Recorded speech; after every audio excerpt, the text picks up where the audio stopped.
You'd be surprised at the things you find when you go looking.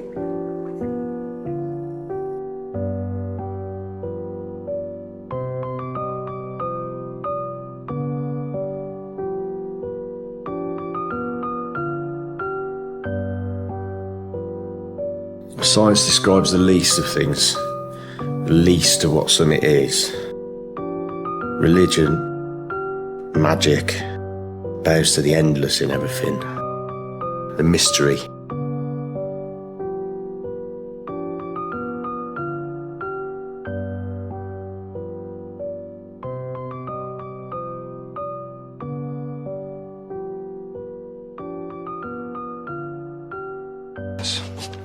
Have you studied the engravings?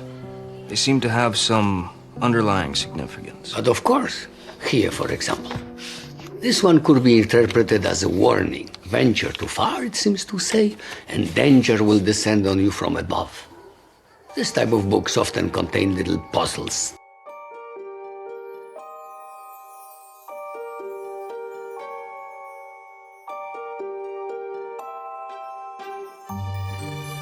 This is your nautical lantern on the dangerous seas of darkness. Let's push off from the placid shore of the status quo and explore what's beyond the horizon. I am your host, BT, and this is Truth and Shadow, your podcast of the supernatural.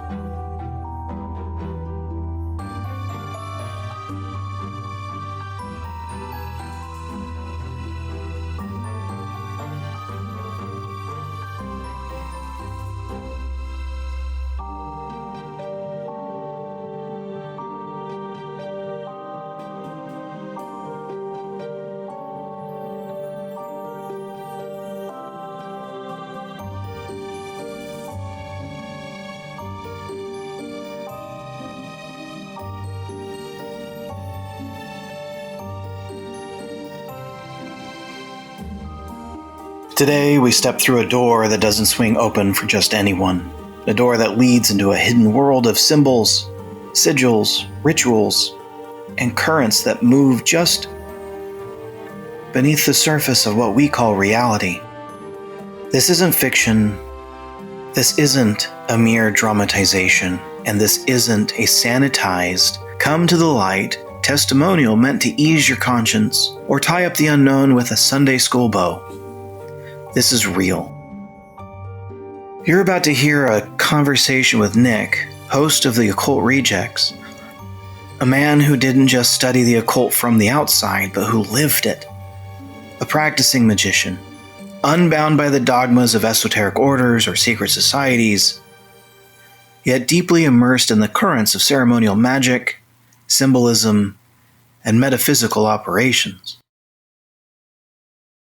He speaks as someone still within the practice, someone not seeking to condemn it, nor to convert you into it, but to pull back the veil and let you see what it actually means to work with forces most people pretend don't exist.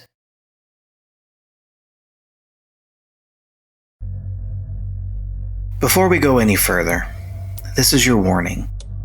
What you're about to hear is not safe, clean, and definitely not easy to digest. This is not a Christian confession booth. This is not a feel-good ex-occultist testimony where someone lights a candle and walks into the arms of salvation. This is a first-hand transmission from someone walking the winding path of magic. Not for show, not for ego, but for transformation, exploration, and often confrontation. This is the kind of knowledge you don't get from reading a book or attending a weekend workshop. This is lived gnosis. This is dirt under the fingernails, psychic bruises, and initiations that don't always come with a welcome party. In this episode, Nick and I go deep, and I mean deep, into the lived experience of the magician. We talk about what it means to construct and deconstruct your inner world through ritual. We talk about intention, manifestation, initiation, and the raw truth of working with non-physical intelligences. Some that feel ancient, some that feel mechanical, and some that defy classification altogether. Nick isn't part of an order. He's not wearing a robe. He's not selling a course. He's simply someone who knows what it's like to be the ritual.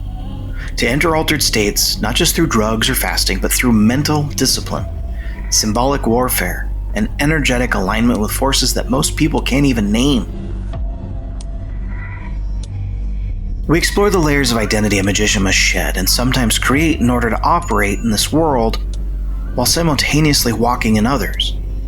We discuss how magic isn't about power for its own sake, though power is certainly a side effect. It's about change.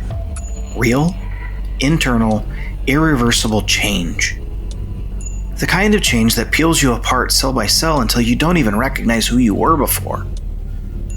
We also dig into the psychological toll this work can take.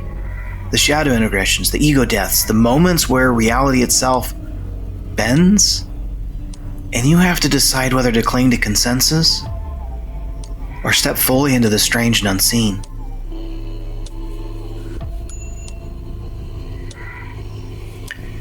This isn't Harry Potter. This isn't Wicca 101. This isn't an Aleister Crowley cosplay.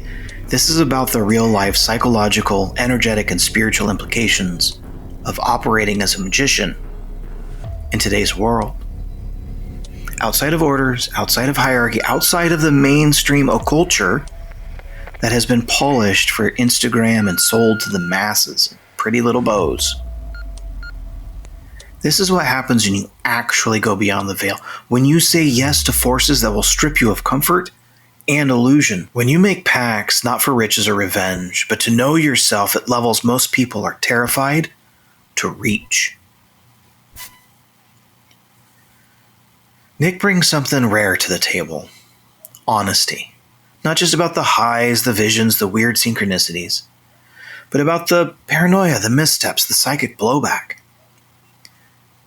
He walks us through the operations of real magic, how rituals are structured, how intentions are refined, how forces are summoned and dismissed, and what happens when you don't close the circle properly.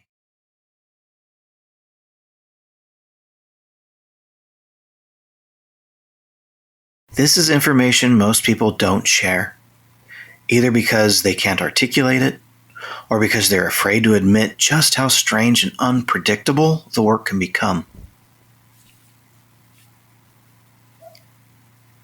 So if you're still listening, if something inside you is leaning forward instead of pulling away, then you're ready to hear the real thing, not the watered down, the gate-kept, the candle-scented version of the occult, but the raw voice of someone living the path with eyes wide open and shadows fully engaged.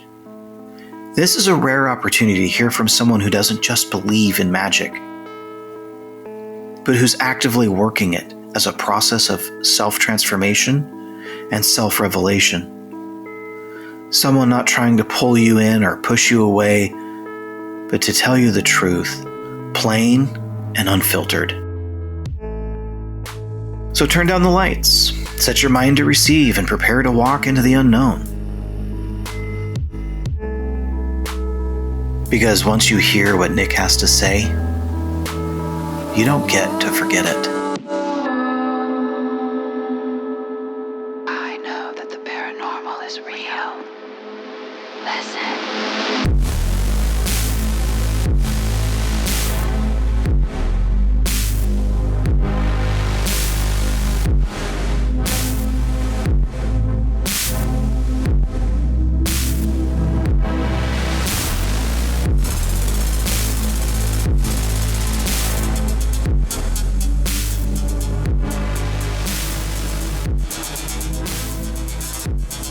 All right, folks, get ready for one of those mind-bending, paradigm-shifting conversations that'll have you questioning everything you thought you knew about life and death. Our guest today didn't just brush up against the unknown, took the deep dive into the abyss itself. We're talking near-death experience, not just your run-of-the-mill white light and angel story, no. It's like they crossed over, faced darkness, stared into the void, and came out the other side with a perspective that challenges the fabric of reality. What happens when you let go of everything, including your own soul, and you bring back from the journey? Joining us is Nick, from the Occult Rejects. Welcome back, man. Thank you very much. Very happy to be here. I had a good time. I had a good time when you're on my show too. So Yeah, that's right. We have a good time no matter where we're talking. yes. Definitely right. going with you. Good Man, talk. so we were talking about some of this stuff that you dealt with, have dealt with, being in occult practice, and Yes. man, you were talking about some of these, some serious paradigm shifting experiences. I thought we just want to start diving into something. We'll begin kind of let's begin skin deep, and then we'll just dig. All right. I'll try to give a little intro Background, yeah. But that I do have the show, the Occult Rejects. That's like a group of, I don't know, probably close to 8 to 10 different individuals that we all get together and do different panels on different topics. But myself, I do still consider myself an occultist and a magician. I don't do rituals, as people would probably think. Right. That was something that I was into a lot in the past. I was a active member and no longer a member of the Ordo Templi Orientis. I was in there for probably about 5-6 years. I did a few initiations. Left around COVID time because it's just certain things. To me, it was obvious that it was a very far left minded situation. I was able to deal with that. I had a few people there that I could still learn from, and there was still people there that kept that to themselves, so I didn't care, as long as you're not forcing it down my throat. Right. So I did get some time out of it, that I did meet some people and learned from them and learned different avenues to go. But at some point, because of just them going to a certain direction and me having my own experiences, I thought that place just had nothing for me. And if anything, I thought, and this is a thing that I look at now and I start to wonder, I don't know if it's the organization itself or if it's really, unfortunately, the people that are joining there that just give off the complete opposite idea of what magic is. Yeah. So for me, I was just like, this isn't conducive to me, like my magical experience or going forward. So eventually I left, but these magical experiences, like we were talking about before, definitely changed my life. Yeah. Believe it or not, even before I get into it, because we could get into some weird dark stuff or ideas and stuff from this, but believe it or not, even after this experience, I've come to appreciate, I guess, religions a little bit more per se, believe it or not, the Bible or certain religious texts. I can definitely say that I actually find more value in that. So I don't want people to think that actually, oh, this guy's a Satanist. He was. A lot of the stuff that I started to do when I started heavily getting into, I'd say, magic, believe it or not, was me. Not, in my opinion, and I'll even say this too, real quick. At one point, I was very much in the person who was making candles and talismans, and I was trying to do this and gain that and gain this. Yeah. In my opinion, after having a magical experience, unfortunately, I think all that is black magic. That's just. I think unless I'm doing magic to create a physical and alchemical change within my body and soul, unfortunately, most of it is probably black magic. I mean, in my opinion.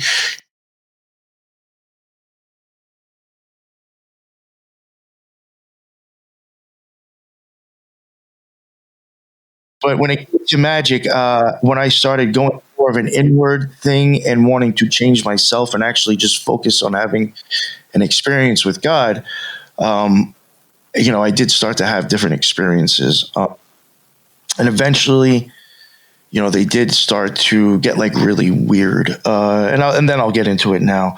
One of the first weird experiences I had before I believe I crossed the abyss was that I was doing a ritual. I think if I remember correctly, it was a Friday. It was probably a Friday night. So more than likely, it was probably to Venus or Netzach or Hathor, or all three really, because they all fit the same idea with Kabbalistic, with the Hermetic Kabbalah.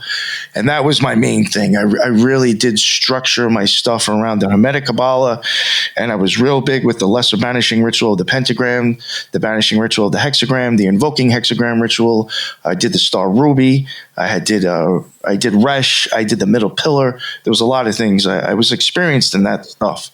I had even done rituals at the OTO when I was there. I mean, nothing crazy, but, I did, stuff there. So I understood, I could do that stuff with my eyes closed.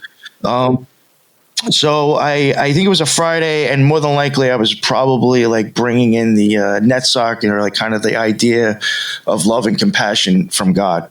A lot of times when I would actually start working Kabbalistically, like even though I'm saying Venus or Netzach or Hathor, those might be like symbols that I might be thinking of, but more than likely I am actually just trying to tap into, like, in the Kabbalah, there would be a idea of God or an expression of God in that sphere as well. And for me, it's like, well, if I'm trying to get the best change, the most positive, I might as well just go to the top guy, right? So I just kind of skip everybody else and go to him. I started doing that a lot more. It was more theurgical, where I would just literally sometimes, believe it or not, I would do a ritual, banish off my area, and I would just legit pray to God. And I would just ask for the things that, it was almost like confession and then asking for help with it, believe it or not, as silly as it sounds. So I did do a lot of that. But on that night, I did do one thing different. I may not be the first time, but if it wasn't the first time, it's maybe the second or third. I ended up doing my ritual, and then a lot of times I did tons of meditation. So first off, I would do like a ritual bath. Believe it or not, I'm going to admit it. Sometimes I would do a ritual bath and I would meditate in there, and then I would set up the ritual, or I'd have my whole living room would be all set up already. I'd have the altar out and I'd have everything I'm going to use. I would come out of the bath. I would come in, get dressed. I'd have like whatever I'm going to wear. Either I would use a robe, or I had the same clothes that I would use all the time when I did a ritual. And I would wear that, put that stuff on, I state what I'm going to do. I talk to God, ask him for, whatever, look over me, a couple other things where you kind of just like call upon God and state what you're doing. Then I would banish everything with the pentagram ritual, which is eliminating all earthly influences. Then I would go into the hexagram ritual and then eliminate all influences by planetary stuff. And then sometimes maybe I would actually invoke the sphere or the idea of God, or sometimes I could invoke Hathor, Thoth, Horus, archangels. I would invoke, and when you invoke them, that's just one thing I want to mention too. There's a difference between invoking and evoking. If you're going to invoke something, and I'm not saying you have to either, because again, eventually I'll say I don't even think you need the rituals. But if you are doing that, that's something that you should actually probably aspire to, because you're letting it into your area. Like hanging out with you. That's why you put them in a triangle and evoke them, so they're not next to you. So there's a difference. Invoke, you're bringing them into your surroundings, into your area. Evoke, you'd actually be trapping them into something else. Almost like Ghostbusters, putting them in the little traps. So I would, so then I would sometimes maybe just invoke God and then talk to God. Or sometimes if I wanted to get specific with certain things, then I would start invoking maybe the planetary energy or a certain God or Hathor, because I would look where I was going with the sphere. And then when I did this, I decided to do the middle pillar ritual, which is kind of like hitting the 5 out of 7 chakras going down your body. And you would repeat them. They would have certain names. I can't remember. El Shaddai, like that. But it would normally be in Hebrew. And you would go down, vibrate them a certain amount of times. It could be like 3 times, 4 times, or 5 times, but it has to be the same time for each sphere. Keep it the same thing. And I decided to do it in Egyptian. So more than likely, I'm assuming I was probably working with Hathor. Thinking about now, why did I go with the Egyptian middle pillar? Probably because of that. So I did that. And as you're doing that, you're even supposed to visualize certain things. So it's like, for me, it's a heavy meditation, because it helps me to get focused. And during my practices, it's as boring as it is. I mean, I would even suggest it for people's daily life. Meditation. That's highly suggested if you actually want to get into magic. You have to learn how to meditate and learn how to visualize stuff with your eyes closed. That ritual was very helpful with that, because you have to start visualizing all these things coming out, wrapping around, spiraling around. Definitely will keep you busy. And I was doing that, and I'm going down the spheres, and I think I might have done it a few times. I think you're normally only supposed to do it once or twice, but I was just kind of in it. And I brought it down, and it was almost as if it was like one of those things at the carnival where you have that huge hammer and you hit the thing and it rings the bell. Right. It was like that happened. Like when I brought it down and focused and like did whatever I did in like the bottom chakra, it was like something shot down and then shot straight up to my head, and like everything went white. And then but pure white. And then all of a sudden it just looked like I stepped into like an HD TV. But then I had no body though. I was just hovering and visualizing things. And at that point, I would like to say maybe it was Egypt. Who knows where the hell it was? Who knows if it was even real? But what I was seeing is that I felt like, or I'm guessing, well, one, I was in a triangular looking room, but like one of the walls was missing. And it was as if I was like looking out above the desert, but there was like a triangle open in the room that I was in. You can see it looked like brick ceiling and brick floors. And like I see the sand, but like the weirdest thing, and this is for every experience I ever had, the colors are nothing like what I experienced here with my eyes open. It is vibrant. It is like almost as if the colors glow or have a burn to them, or they're like a fire or a laser. It can be very grainy, which is I thought was kind of interesting because like there's times when I was like, yo, that's like dried clay.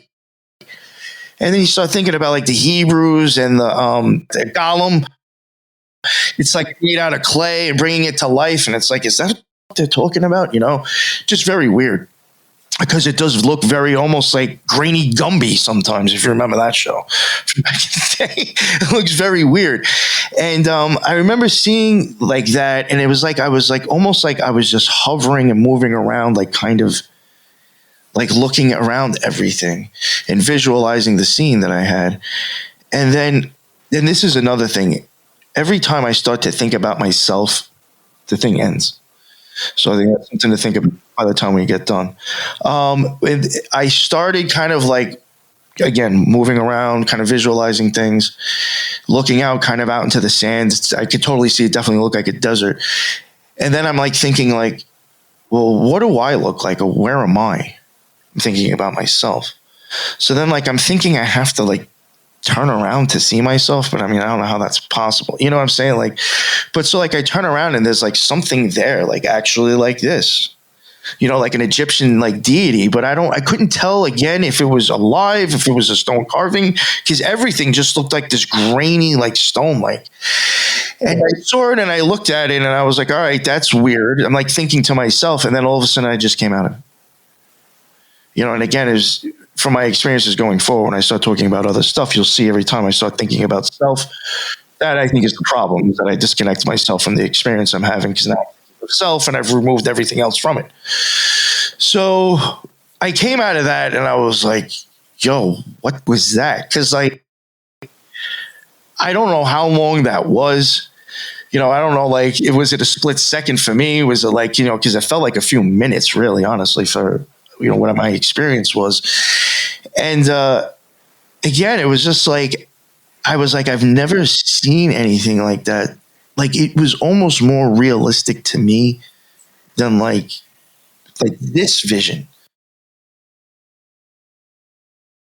And I was like, all right, I was like, maybe that was just like some weird, deep meditative state that I tapped into or something, and it's like almost, I'll be totally honest with you. And there's other things that come up that the next one I'll get into, I admit that scared.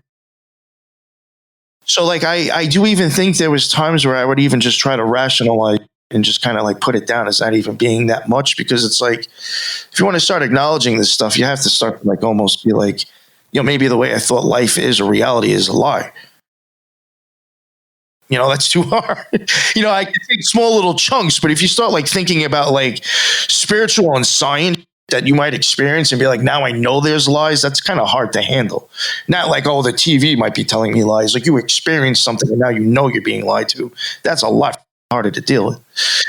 Knowing and having faith is two different things to me. So like, yeah, I kind of just, I guess, like brushed it off.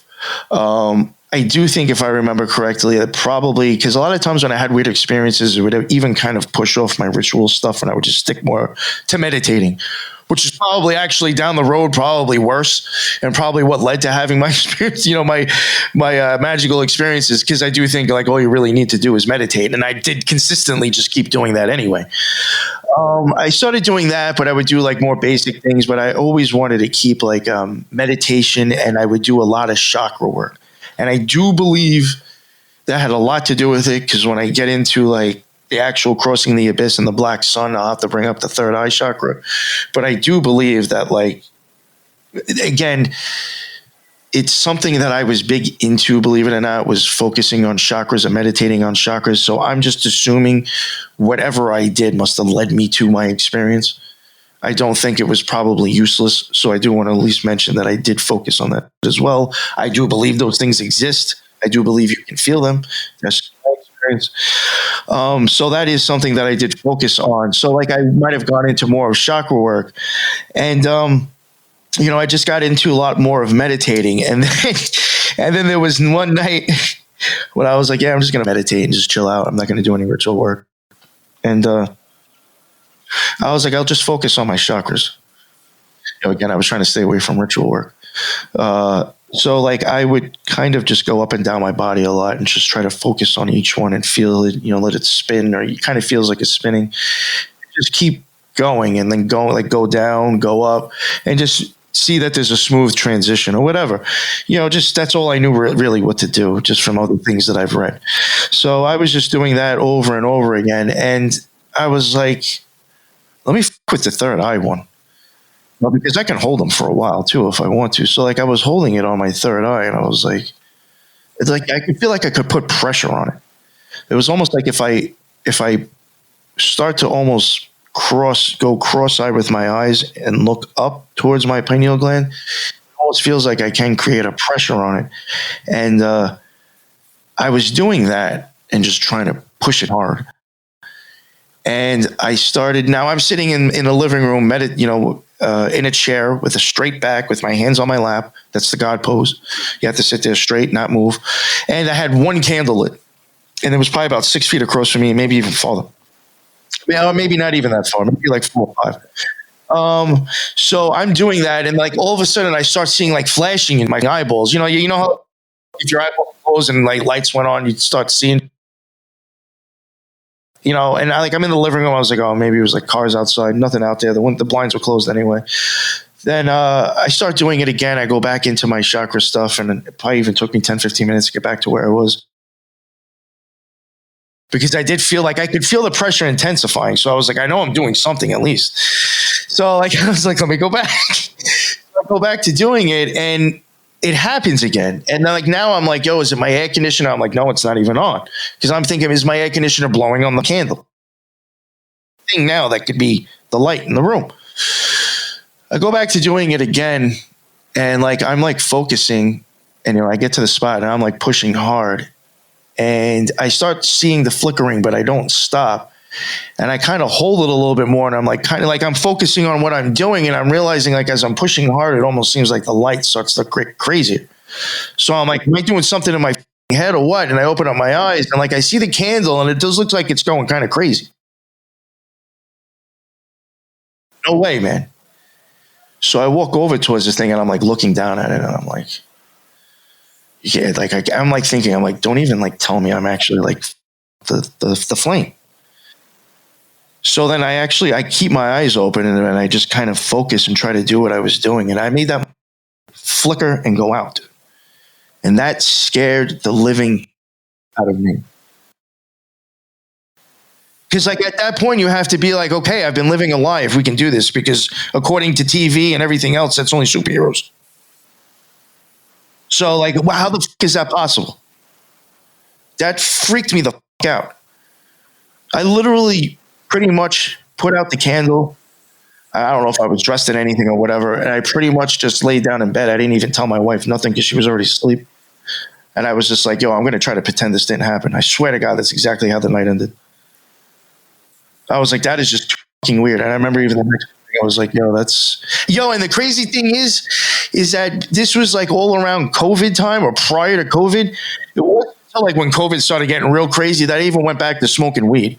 So like I wasn't even stoned. I was sober when all this stuff was happening as well. So I can't even blame it on like, oh, I smoked a blunt or something. Like I wasn't smoking weed or anything. Yeah. So right, I always say I don't advocate like using psychedelics either. I mean, it's a cheat code for sure, but I don't promote drugs for magic. So, it definitely wasn't that. I knew I was like of sober mind. So it's like, unless like I'm like losing it, did I imagine that? Or it's like, it was just like really weird. And then like, it kind of weirded me out enough to where I was like, maybe I shouldn't like, I don't know, fuck around for a while. And then I actually don't remember what I did, but it was probably like within a month I had another experience. I'm just trying to think of like where I went with my magical stuff. I might have still maybe focused on meditating, but just different things. Like I may not have focused on the chakras. A lot of times when I would meditate, I would kind of move energy up and down my body, but I'm not actually pinpointing chakras. I'm just trying to just move energy. I think I may have done that more. And I went to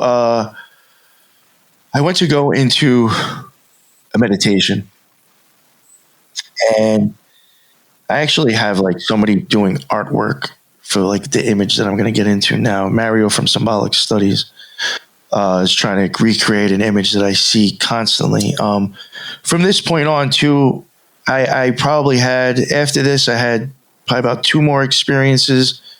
Then I stopped for a while, and then like the second year of the Occult Rejects, I'll admit it, I fucked around with magic twice. In the second year, I needed some inspiration, and I needed some passion, and I needed just, to make it happen.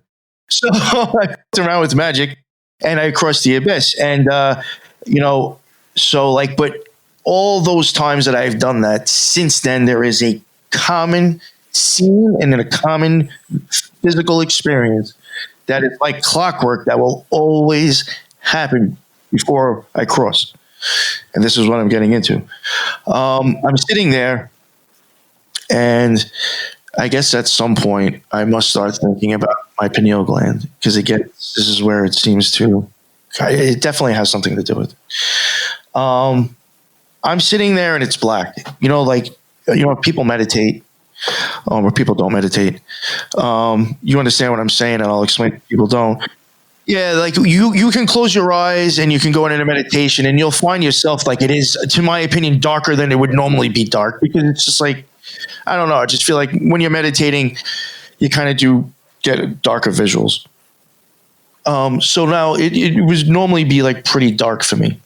Again, a lot of times when I go to meditate, I'll even, when I start to try to like visualize maybe drawing things, I guess maybe my background would just go dark anyway for me, trying to even make it easier. Who knows? You know what I'm getting at? But it would look like it's black. It would look like it's real black. Like I'm meditating and it is deep black, and like it even gets darker. All of a sudden, it looks like as if I've said either you're spilling paint or oil, or if oil was coming up from the ground, or if you were like looking down on like a black table and like you blew on it, and like dust blew away, and then like you saw the black underneath, and you're like, oh, that's really dark. So it literally looks like all of a sudden this really dark black within the black start opening up, and it almost even starts getting like bright, vibrant rainbow colors around the edge, almost like an oil slick when you see it in the street. You know what I'm saying? Like when you see like almost that rainbow stuff in like the water in streets, and you kind of see like that kind of like around the edges, it starts to get like real dark, and then you see this one little pinpoint of like a dot of light, and it's like so white and like bright. It's like a needlehead that's like glowing. If I focus onto my pineal gland when I see that, as silly as it is, it's like almost it will like locks on, or if I focus onto it, I can hold it. If I'm not like focusing on my pineal gland, it will like come and go. And it's almost like it's that I have to almost like try to catching it or something. It's like really weird. But when I focus on the pineal gland, it's almost like I catch onto it, and then it starts to come a little bit closer. And like it starts to look like, this is like so hard to explain. But do you remember back in the day when we had those little those visors that you could play, you would hit the thing and it would move another slide, and it was like 3D images with all these different slides in it to make it look 3D. It was basically like layered. It looks like the burning dot looks like it's like within clouds or something. You see these layered like curves and circles and stuff, to where it looks like it would be like the outside of clouds or something. And it looks like it's burning. And it starts to get closer, and it's like getting like a white ball. And then like I would start, almost starts looking like explosions, like around the outside of it. Because like, you know how I said it looked like clouds, now it starts to look like colors, but you still see like this layered shapes that like look like neither outlines of clouds, explosions, or what I've even said, which is why I have the roses around my eclipse on my logo. And I do think, and I'm going to claim right now, I think that's what Crowley's talking about sometimes when he brings up rose. It looks like rose bursts are actually blooming around this white dot that's like turning into an eclipse. It's very much, if anybody ever saw David Lynch's Twin Peaks season 3 when he's showing you the nuclear bomb, my opinion, that is him just doing his thing and dramatizing someone crossing the abyss for 10 minutes of just, this explosion and everything. That's David Lynch's style. But it's very much like you're just starting to see all this like chaos and explosions, and there's this white dot that like starts to like turn into an eclipse. And then after the explosions go away, you start to see like these lines coming out of it. And I will be honest, it's only 4 different colors, and they are kind of like in the cardinal directions. It's not angled, but it is curved, and it starts to look like it is spinning. So you can get an idea of what I might be seeing there. I just don't into it. But you will start to see that, and it will be red, green, blue, and purple.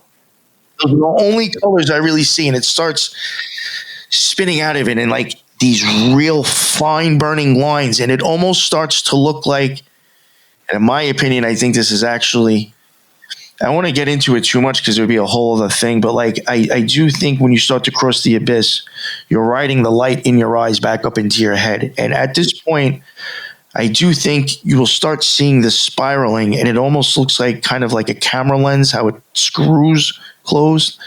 It's if you were to like maybe see like the screw parts like glowing, like those edges. You start to see that, and your pupil screws close. So like it would be doing the same thing as a camera lens, actually. You start seeing that with those lines. And then, at this point, sometime around this time, I will start getting physical feelings. And whenever I've crossed the abyss, I've either been sitting up in the chair with my back against a straight back chair, or I've just been laying down in bed. And when this starts to happen, I will start feeling in the bottom of my feet like a sensation, and it almost starts to feel like it starts to rise. The way I can explain it, and hopefully people like even see like even some of the symbolism I think that is used for experiences, I think is used, in symbolism a lot, and sometimes I may not be wrong, but sometimes there's something a little bit deeper to it. Now, when it starts to feel like I have this energy going through me, at the same time as it's rising up, it will also feel like whatever it's rose past is no longer in existence as well. It's like to the point where it's like my legs are gone, as it's going up.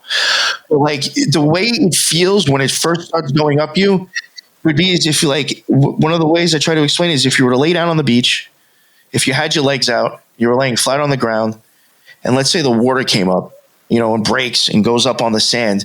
And I don't know any other way to explain it, but like, let's say if you took off the bottom of your feet and you were hollow, and the water came up, and instead of breaking around you, actually just flowed through your body. And you will literally feel like it's almost like a flowing sensation and vibrate. Or another thing that I noticed probably the second or third time is it felt like just a little bit more intense to me. And I've even said it on shows. It will start to go up. It will feel kind of like, almost like the water again. And then, eventually what eventually happens is it goes up throughout my whole body. It goes up into my head. And then eventually on the back of my head, funny thing is in the same spot that they put the yarmulke, it feels like I can literally feel myself slip the fuck out. But when that happens, and when I start getting close to slipping out, it all of a sudden just feels like bam, and I burst into 1,000 butterflies. It's like I just spread apart and I'm just vibrating and fluttering. So again, I'm not trying to diminish the symbol of the butterfly, but what if people are using that actually because it's a symbol of a feeling they experienced crossing the abyss? That it can actually have a lot more to do with the experience of death, I think, and rebirth, which is exactly what butterfly is, caterpillar and butterfly. So I have felt that And then with the vision, all of that's going on with the vision. And then at one point, it starts to look like, and this is the part that I have Mario designing. The eclipse is basically an eclipse, and I think maybe the colors are gone. And all of a sudden, it starts to look like, and there's a couple of different ways I can kind of explain it. One way I think is like if you were to be standing like maybe at a train station or in a subway and you're in the middle platform and there was two cars both coming down the same way towards you, you're going to have the eclipse. You know, all like the spiraling kind of, but like more of black and white, not color. And then like out of it, it starts to look like almost like stage cars going past you. But like what it is that you're seeing the windows like on the subway or on a stage car. You're seeing these different windows that look like cellophane too, which is what I really do question Lana Del Rey and even John Lennon. They talk about cellophane skies. I mean, to me, it looks just like you're seeing, like not square, but whatever, you know, just pretty much the same square shapes going by of like cellophane visions. I don't know if it's past, present, I don't know where the hell it is, but there has been like, and I've gone close enough to them to look in it to see like, you know, but you start getting like all of a sudden all these different visions start just coming down. And the eclipse starts getting like brighter and brighter. Now, I've had times where I've been interested in, so I've gone close and almost like kind of veered towards one. And it was almost like I was even telling myself again, like kind of turn and look. And I looked in, and to me, I was like, this is either like World War III or it's Arizona. I can't tell. So like if I have the option to even touch this, I don't want to. Because I don't know where I'm not trying to fall into a nuclear fallout. If that's an option, I don't know where I'm going. You know what I'm saying? I don't know. That doesn't look good. And I think after that, like one of those times, I think after that, I just came out of it. But so I start seeing these things go down. And if I just keep, which is interesting, if I just focus on the light and I really don't get too preoccupied on the things going, they start to go. And then all of a sudden, the like black part inside the eclipse, you know, you have the white and then you have the black. I wonder if there's a way I could show this. I don't have anything with me, but it would be as if you had like, this was the white wall, whatever. And then you have this as the ecliptic part. Like it's like, it starts to rise up like that. And then you see this part is just now the whole white circle. And as soon as this like separates completely from it, bam, somewhere completely different. There's been times where it actually looks like you're floating around in outer space.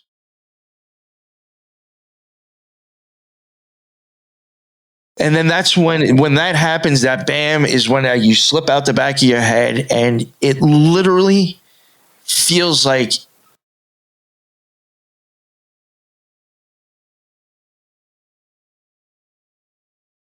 there's no hate, there's no fear, there's no anxiety. It is just literally all you feel after all falls off of you is like this feeling of like love, but magnified by like 1,000 that I've never experienced here on Earth. You know, it's greater than any drug, any feeling. I mean, nothing compares to that experience, unfortunately, or those experiences that I had. But it is this immense feeling of that, like I am just in love with existing. And I have like almost no sense of self, and I am just part of like a vision, and I'm just going with it. It literally starts to feel like that I actually spread out. Like even as I start to come out the back of my head, it almost feels like I'm even like being pulled out in all directions as well. And you just like become one with everything. And it's all these different crazy colors. I mean, you know, I thought it was weird. It's like that NASA shows you.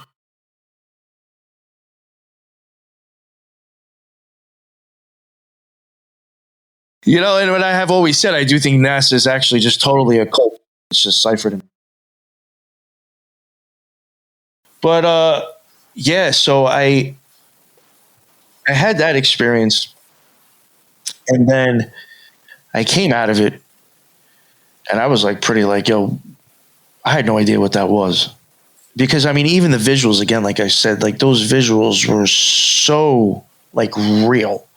Like it literally was like, yo, I just had a movie played in my head, like, even with the eclipse and the things coming. But like when I had the physical feeling, I was just like, I don't know, like it kind of took me away for a while. And then I started to like, all right, I'm going to get back into meditation. And then I went to go do like a meditation, and it was almost like without even trying, as soon as it started to get like quiet in my mind, the blackness would show up and I'd see the dot again.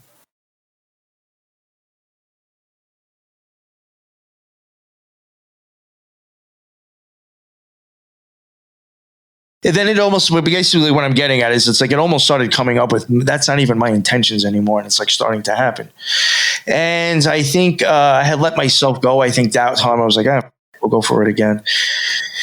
And that was pretty intense. And then it was within like another day or two, like I did it after the second time. I even didn't physically feel right.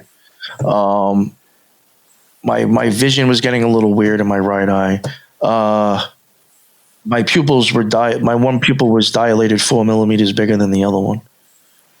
So there was a problem. Like I was even blowing out one of my eyes, which I actually do think might actually just be a side effect of that. Because like technically, if you want to get into the whole aeon of Horus or who Horus was, I mean, he fights and he flights. So both eyes would actually be in fight and flight mode if I was to unyoke them. Dilate one and pin the other. I mean, I am getting flight and fight at the same time. So I had that going. So like I knew something was probably weird. I would start feeling like an overcharged battery. So like the last time I ended up doing it, ended up putting me into the hospital. Well, I put myself into the hospital because I actually didn't know what was wrong with me anymore. And actually it was like, yo, there's something wrong. Like something's off. And again, like this was very much due to, it started to seem very easy for me to just slip into that state without even me trying.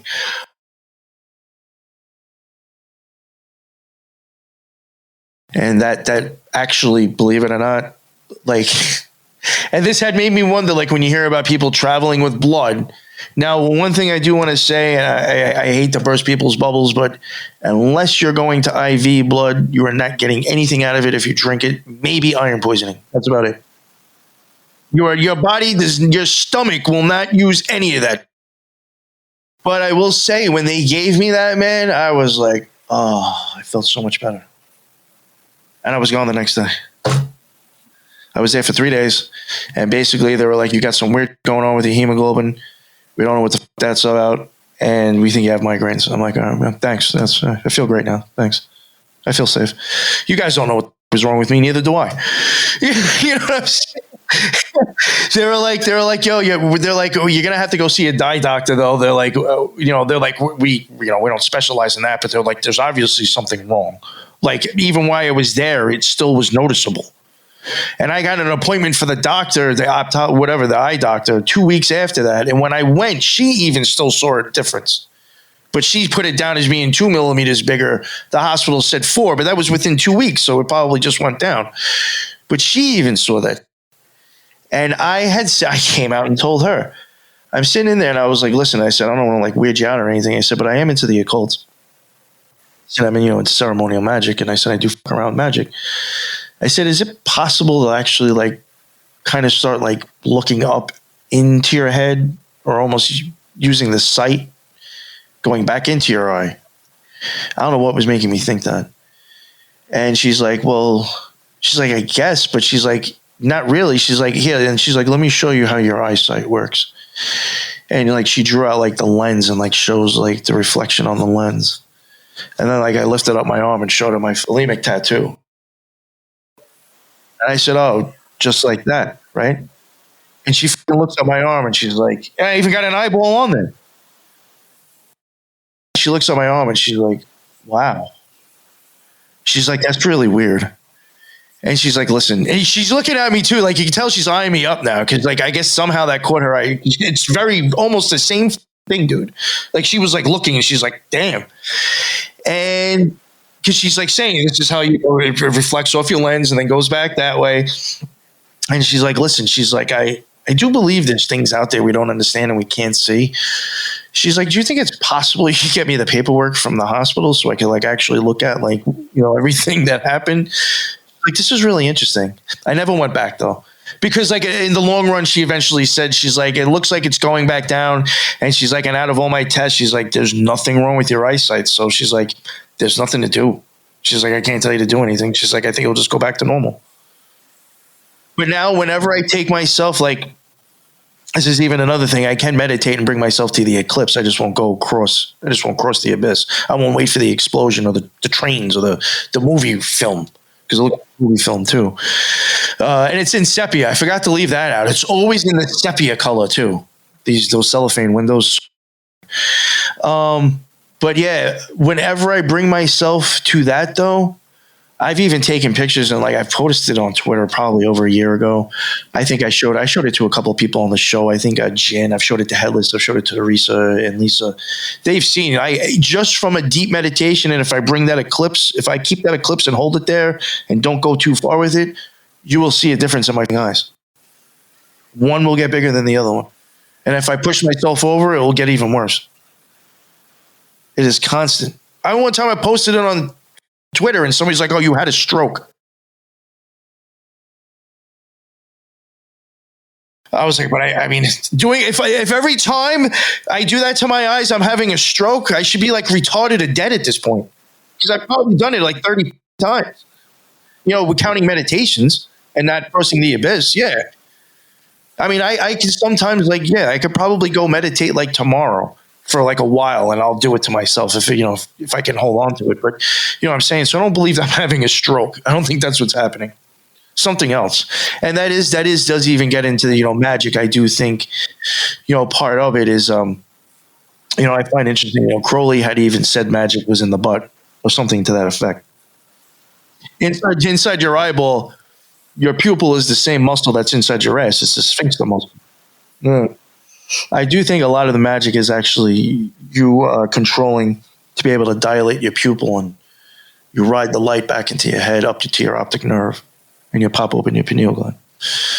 But I do think like your eyes and all that stuff has something to do with it too. Yes, yeah, exactly. Crowley's got that really weird symbol that he uses. It's got all those circles and the star and all sorts of weird shit. Yeah. No, that's some pretty wild stuff, dude. Yeah, that's, I guess, the kind of like in a short.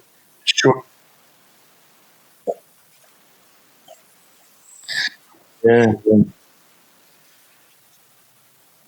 Yeah, and like I said, for me now, like I even do think, and I know this is a bold claim to make, but I even do think like in the lesser banishing ritual, the pentagram, the hexagram, I even think a lot of those rituals, you're actually just reenacting the changes within your eyeball as well.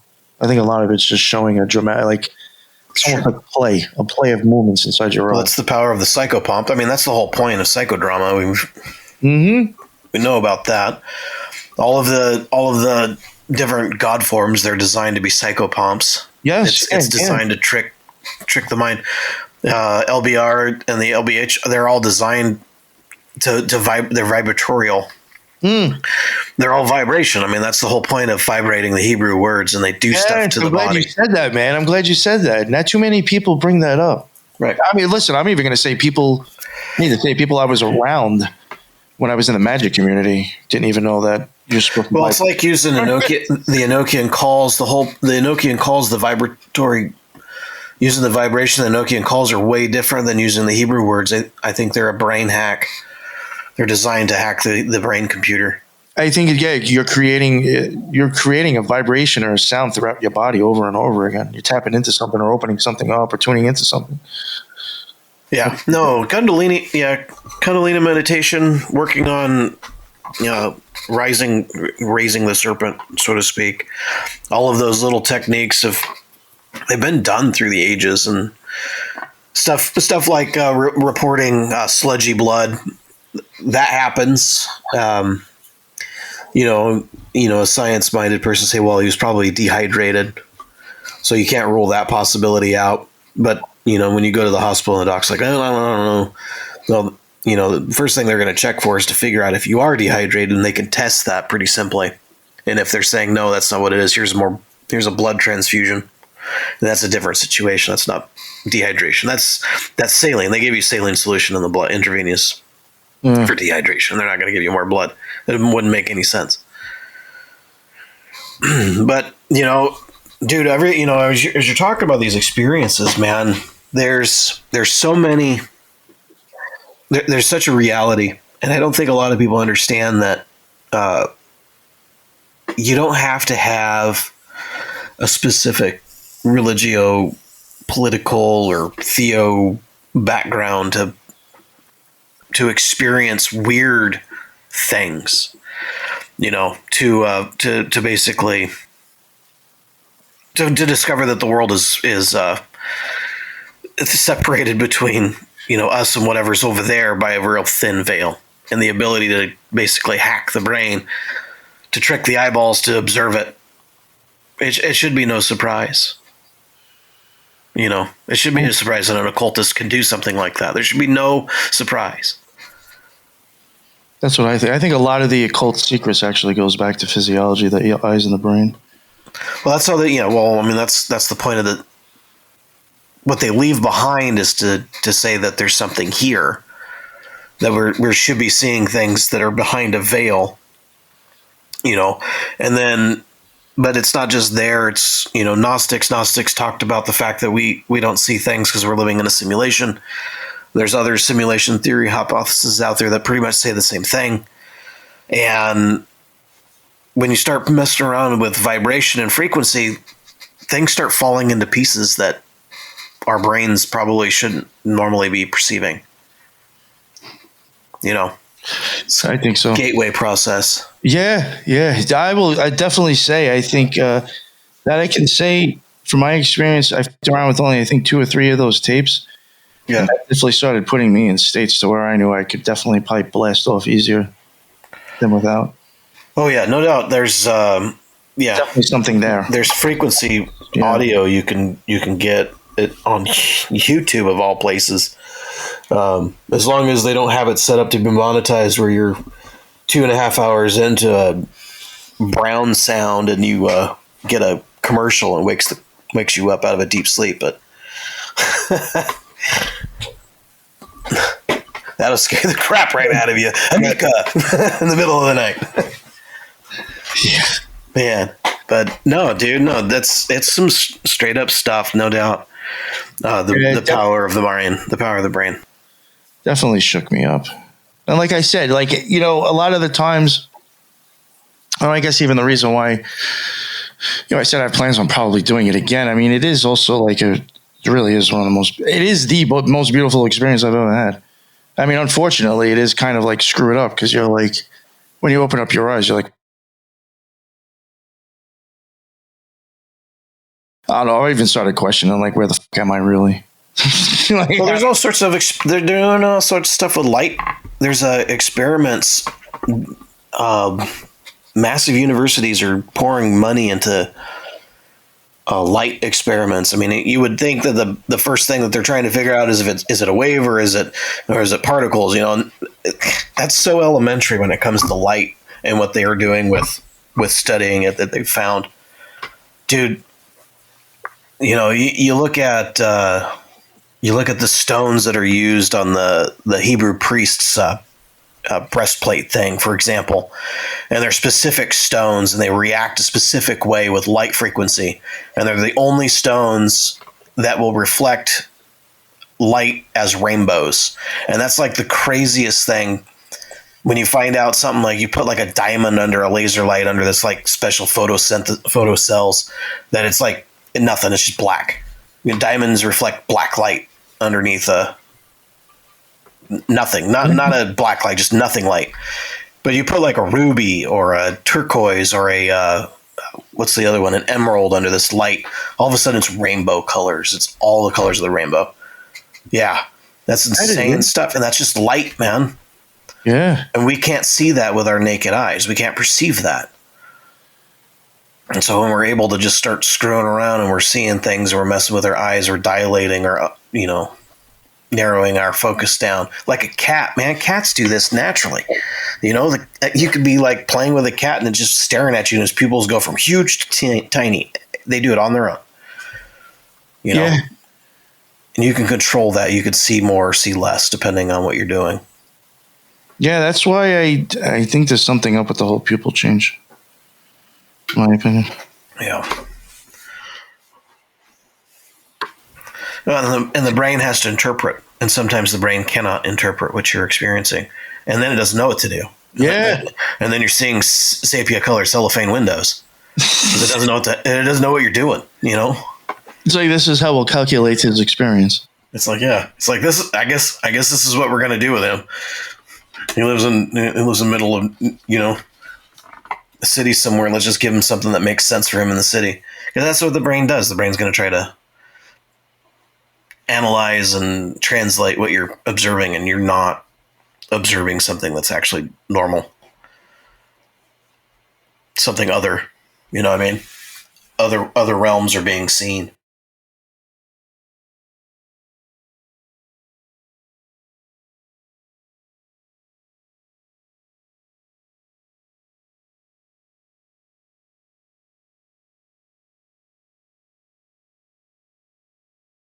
Anything else you want to talk about? A couple minutes.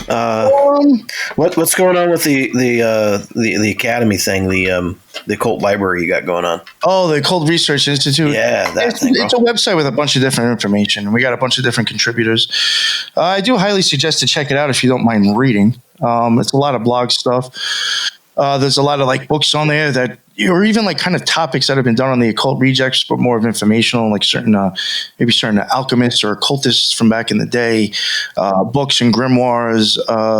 Then, you know, we have like other people doing other things. There's paranormal, there's sacred geometry, there's symbolism, there's Kabbalah, mental manipulation, true crime. There's tons of art. There's a lot of things on there. So, definitely probably something for everybody. So I definitely suggest to go check it out again if you don't mind reading. There is some stuff where, you know, there will be like links to like YouTube or podcast things on there under certain topics. So yeah, you can check all that stuff out. Definitely plenty of stuff to read. And you're still doing New York Patriot? You still doing? No, I just do the Occult Rejects. I don't have the New York Patriot. I haven't done that in a while now. Yeah. Okay. Yeah, I couldn't remember. Yeah, instead of the New York Patriot show one day and then the Occult Rejects, I just do the Occult Rejects two times a week. No, that works. No, that's good. It catch those lives. Yeah. Sweet, man. Occult Rejects lives. Check it out on Facebook, YouTube. Yes. Need more people on the Facebook. You need what? I need more people watching the Facebook. You need more people watching the Facebook feed. You're the only one who does. But probably. I might be. Yeah. I know, it's like it's hard. It's hard for me to watch and go, "Frack, man," you know. Some of these other people are having conversations. It's like I can't even be like, I can't say something over here to this person because they're over there on that other. Yeah. They're chatting on the YouTube or something. It's like I'm not sitting there watching on the YouTube. I have to watch it on the Facebook sometimes.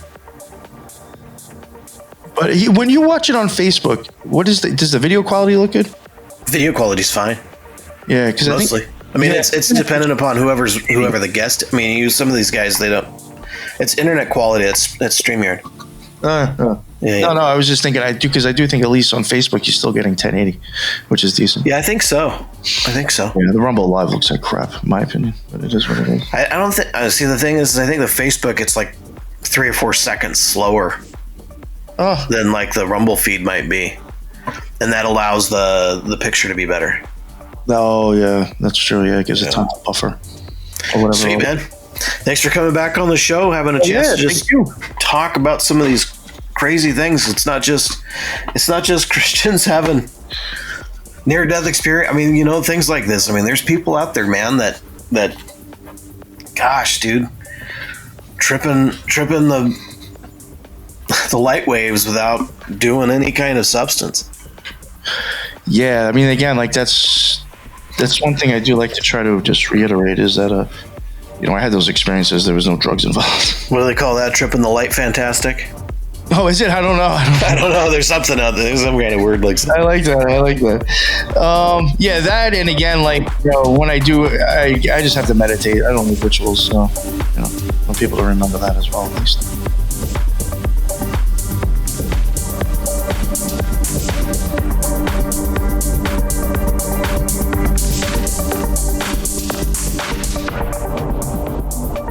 Thank you for listening. This is a free podcast based upon the value for value model. If you find value in this, or any episode, you can return that value by liking the show, subscribing to this channel, leaving a review, or sharing with a friend on your social media accounts. You can also donate on my website. Thank you again. This is BT for Truth and Shadow Podcast. You are the light in the darkness.